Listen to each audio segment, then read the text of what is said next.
Hi, this is Kara Nornberg, and here is my proposal for the Department of Education. What is the problem? The problem is that students have too much homework and are overworked. The solution? We can limit our homework that we give to students to at most 10 minutes per day. Why homework? Why do we even use homework? That should be the question. What is the purpose of homework? And is homework being used in a meaningful way, or is it just busy work that we have students do because that's just how we were taught? Here's what we can do. In order to effectively use our teaching time as well as maximize students' time, we need to be intentional about the time we have with students in the classroom. If there is a need for an assignment to be completed outside of class time, we need to make sure that there is value in what we are asking of the students and it just not being busy work. We also need to allow for time to complete smaller chunks of work during class time. So this might mean that our instruction might be a little bit shorter and we might be giving students a little bit more time to work in class, but then that gives them the ability to critically think and to maximize their time in a classroom with their teacher. Many times students come home and they are stressed about what they learned in class. They don't remember what they learned in class. So how are they supposed to do their homework? And it just leads to a downward spiral into into the mental health of our students. So why should we be reducing homework? Students are overwhelmed with homework, extracurricular activities, their family life, jobs, time management.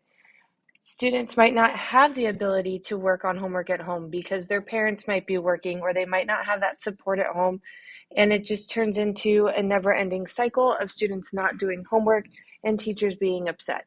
So we need to think about the student as a whole and what the amount of work outside of the school day does to their mental health. Students are already spending 8 hours a day learning and creating in our classrooms. Do they really need to do that more when they get home? Remember, we're talking about young minds. They are still being formed, and we need to keep that into consideration.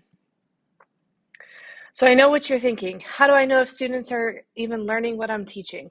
How do we hold students accountable? What can I use for formative assessments then? Here are some solutions for you.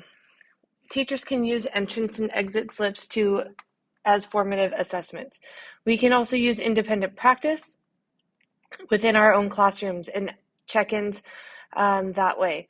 We can assign students longer projects with periodic check-ins throughout the school day or throughout the week. And we need to be thoughtful and specific about our homework. If we are giving students homework to take home and something to do after school, we need to be very thoughtful and specific on what we are giving them. So what will we as educators gain? We will gain student engagement in the classroom due to more thoughtful class time. In order to have students fully engaged, they need to know that there is meaning behind what they are learning. Teachers are not, we will also gain that teachers are not spending hours of their prep time or hours at home grading homework. I know that a lot of teachers get bogged down with grading, and this is just an easier way to do quick check-ins with our students. And we can also be able to give thoughtful feedback to our students more frequently and specifically. And that feedback is really what aids to their higher orders of learning and their critical thinking abilities. So thank you very much for your consideration on lessening homework work time.